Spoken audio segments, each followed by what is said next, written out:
The new Nigerian leader began by cataloging the corruption and mismanagement of the deposed civilian government, which he said forced the military to act. The Nigerian armed forces could not stand idly by while this country was drifting towards a dangerous state of political and economic collapse. General Buhari said the military council planned to restructure the Nigerian economy from one heavily dependent on imports to a self-help-oriented system emphasizing agriculture. But he was quick to add that the $14 billion of outstanding foreign debts would be honored.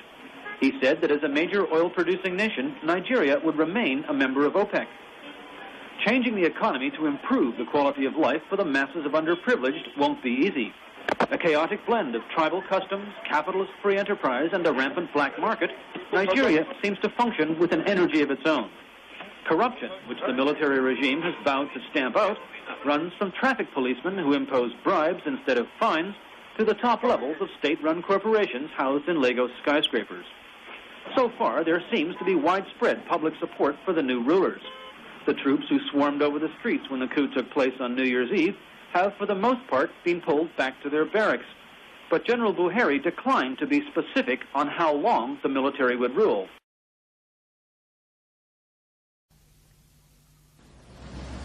Stop corruption was the military's slogan when it seized power in Nigeria.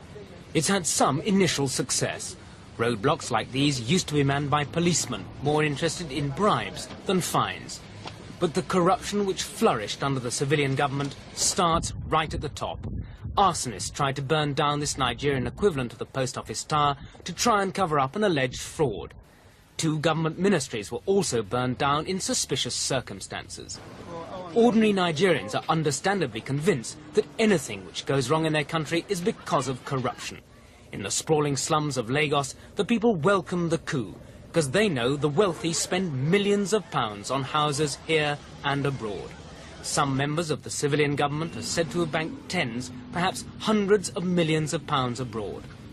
Businessmen pay anything from a tenth to a third to middlemen on contracts worth billions. But it's one thing to criticize corruption in Nigeria, another thing to stamp it out. The last military government banned a number of luxury goods more than 7 years ago, including champagne. But if you've got £45... In the markets, the army is trying to combat what it considers corruption. They're touring stalls around the country, telling shopkeepers to charge less. But economics, like Nigerians, respond badly to threats from soldiers. Have the soldiers told you to bring your prices down? They've said it, but then we cannot sell below the cost price, That's the thing. It is when we finish the ones in stock now, then when we bring new ones, we have to adjust. If we get it cheaper, then we have to sell it cheaper to the customers. The Nigerian press reports daily on new frauds coming to light by the previous civilian government. This warehouse, belonging to a Lebanese businessman, contained almost 500,000 bags of rice, destined for a special presidential program to help the needy. But this military government has an added incentive to tackle corruption. If it doesn't, a restless junior officer corps may just take its place. Mark Webster, News at 1, Lagos, Nigeria.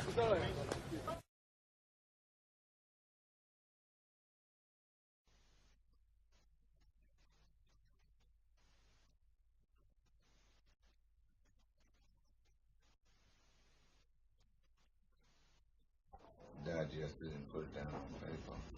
That's the test. That's the true test. But why should you think it's the same old thing? I know. So I hope so. I do hope so.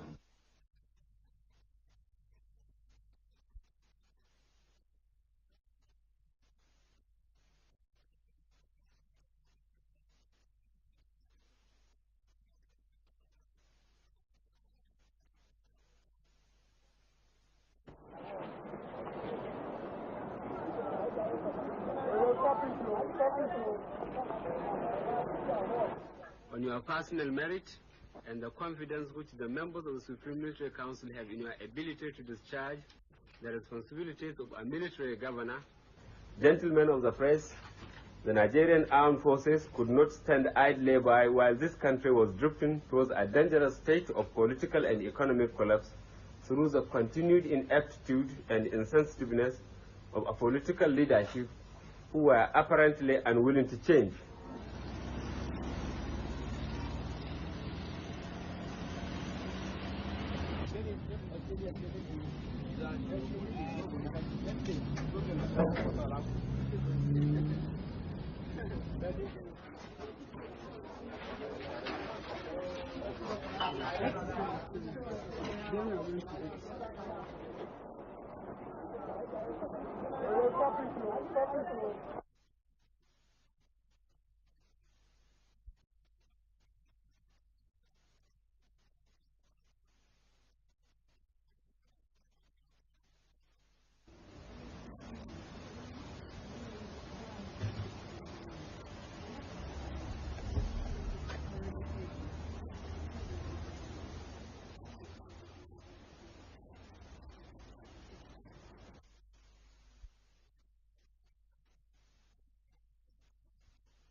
Rajendra Setia was the kingpin of this whole operation. He was a very charismatic figure.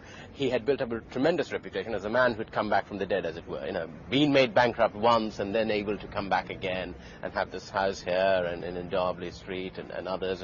And so he had this. He was the central figure who built round him all the others who were also lending off him and borrowing him and using him. And once he had collapsed, and Johnson Matthey was involved for 8 months in trying to rescue Rajendra Setia. Ian Robert Fraser said at a public meeting, a director of Johnson Matthey, that I've had lunch with Rajendra Setia. This is after Setia was a fugitive from this country in New York, and he will come back, he will bounce back. And I went to creditors' meeting where people said, oh no, you know, Mr. Setia is fine. He will run this business empire based in this country, but from New York and Spain, you know. I mean, this fantasy of the fugitive from Marbella running a commodities empire from London. But anyway, they had this faith, and he was the absolute central figure. Because they had nothing else, you see. Because this was such a paper chase contract, they had really nothing else apart from personalities. And if the leading personality goes, then they said, Rajendra Setia is the man who has the contacts in Nigeria, who can get us the sugar contract, who can get us the commodities contract. And once he had gone, all the other people who were involved in lending money to him or getting contracts through him had found that their little substructures of the empire were also under threat. It was like the central government collapsing.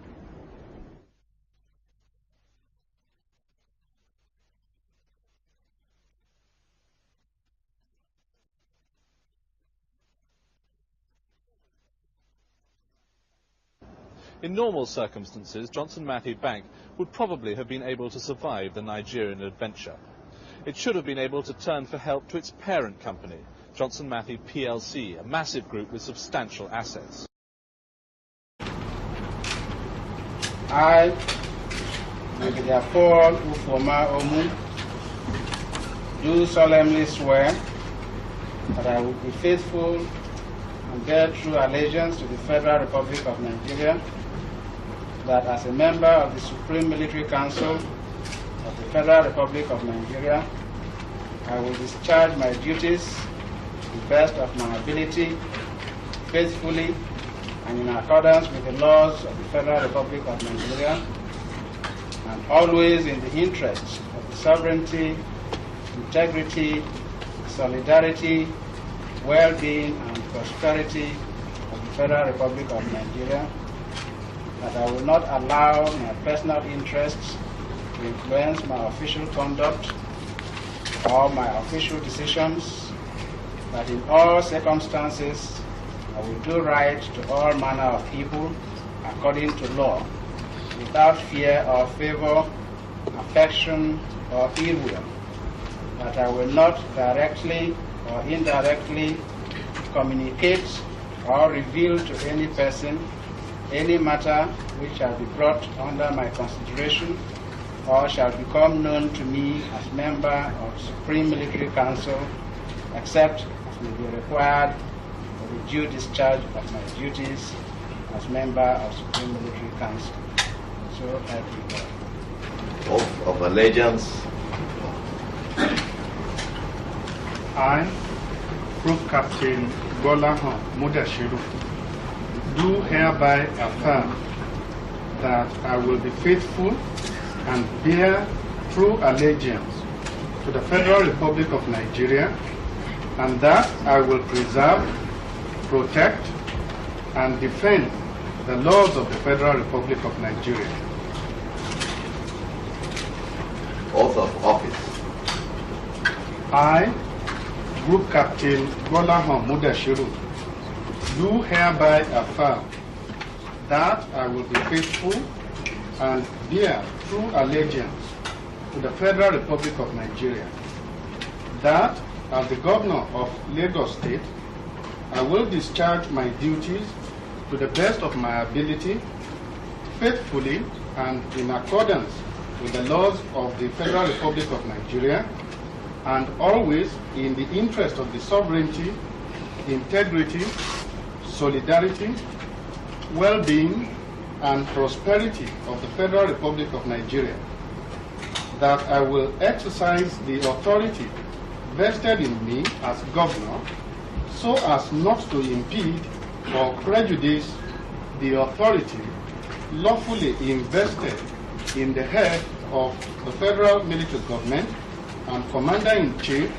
of the Armed Forces of the Federal Republic of Nigeria, and so as not to endanger the continuance of the federal government in Nigeria, that I will not allow my personal interest to influence my official conduct or my official decisions, that I will, to the best of my ability, preserve, protect, and defend the laws of the Federal Republic of Nigeria, that in all circumstances I will do right to all manner of people according to law, that I will not directly or indirectly communicate or reveal to any person any matter which shall be brought under my consideration or shall become known to me as Governor of Lagos State, except as may be required for the due discharge of my duties as the Governor, and that I will devote myself to the service and well-being of the people of Nigeria. And after an exhaustive deliberation, approved your appointments as military governors for the 19 states of the Federation. Your choice for this assignment is based mainly on your personal merit and the confidence which the members of the Supreme Military Council have in your ability to discharge the responsibilities of a military governor in the best interests of the Federal Republic of Nigeria, and without fear or favor, affection or ill will, in accordance with the oath which you have just taken. I know from my personal experience that the task before you, as indeed before this administration, cannot be described as an easy one. The picture of the state of affairs in a majority of the states, as the data available to us indicate, is very gloomy. You are therefore being sent to the states, as it were, to clean the audience table. Although the problems in the states are enormous, I will not accept that situation as a valid reason for failure by any military governor to accord visible results in the achievement of the priority objectives of this administration. I will reiterate these objectives, to which I had adverted in my maiden speech and in my address to the members of the Supreme Military Council yesterday. This administration is deeply concerned about the harsh economic conditions under which more than 95% of Nigerians now live, and will avail itself of all available resources to revitalize the economy and make life more meaningful for these Nigerians. Public probity and judicious use of resources are also cardinal objectives of this administration. Fraud, indiscipline, corruption, squandermania, misuse and abuse of public office for self or group aggrandizement, which had assumed debilitating proportions in the last few years, will be dealt with ruthlessly, no matter whoever may be involved. The private sector has also its share of crimes against the Nigerian economy. especially in the area of the distribution of basic commodities. Reports reaching us confirm large-scale hoarding of commodities. I have already warned that hoarding will not be tolerated. Gentlemen, I must point out that your assignment as military governors is a service posting. You are therefore subject to redeployment at any time as the exigencies of our calling may dictate. All military governors are answerable to the Chief of Staff, Supreme Headquarters. The channel of communication with me on all matters affecting the governance of the state or the Federation is through the Chief of Staff, Supreme Headquarters, Administration. The Supreme Military Council has directed that only 9 ministries should be created in each state in order to cut down on administrative costs.